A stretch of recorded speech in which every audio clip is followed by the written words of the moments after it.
एक दिन तथागत अपने शिष्यों को उपदेश दे रहे थे, तभी एक शिष्य उठकर बोला, भंते, क्या हर प्रकार के दुख का निवारण किया जा सकता है? बुद्ध बोले, हाँ, यह सत्य है कि हर प्रकार के दुख का निवारण किया जा सकता है। किसी संदर्भ में तुमको एक कथा सुनाता हूं।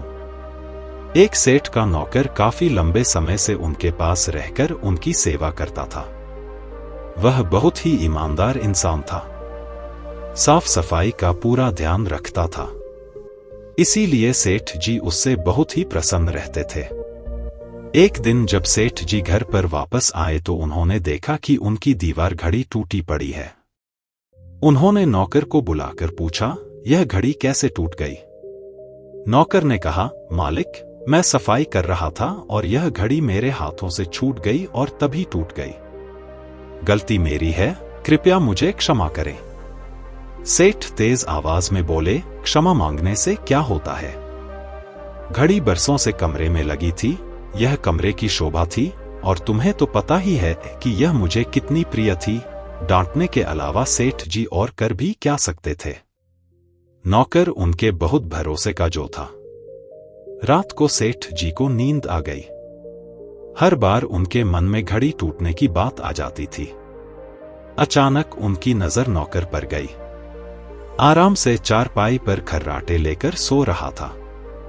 सेठ जी को और भी ज्यादा दुख हुआ। मलिक को हुए नुकसान का उसे जरा भी ख्याल नहीं था। सेठ की आकुलता और नौकर की निराकुलता ने उनकी बेचैनी को और ज्यादा बढ़ा दिया। अगले दिन सेठ जी ने एक प्रयोग किया। नौकर ने दिन भर काम किया। शाम को सेठ ने उसे अपने पास बुलाया और बहुत ही प्यार से कहा, देखो, कल मेरा नुकसान हो गया था और इस कारण मेरा मन बहुत ही ज्यादा खिन्न हो गया था।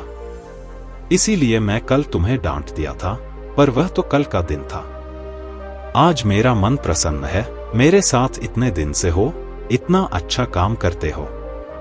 कल ही मेरे मन में यह विचार आया था कि तुम्हारी इतनी मेहनत के लिए तुम्हें कोई ना कोई इनाम जरूर देना चाहिए। सोचता हूं यह घड़ी ही तुम्हें दी जाए। क्या करें, अब तो यह घड़ी टूट गई, तुम्हारी हो सकती थी।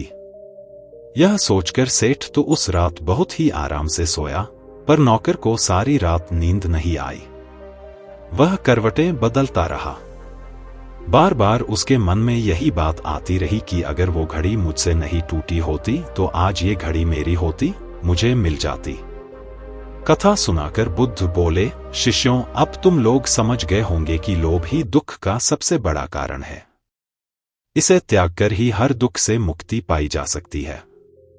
इसलिए हम सबको लालच छोड़कर जितना हमारे पास है उसी में संतुष्ट रहना चाहिए। यानी जो प्राप्त है वही पर्याप्त है कि सिद्धांत पर रहना चाहिए। अगर आपको हमारे चैनल का कंटेंट अच्छा लगे तो प्लीज हमारे चैनल को लाइक, शेयर और सब्सक्राइब करना ना भूलें। जय हिंद।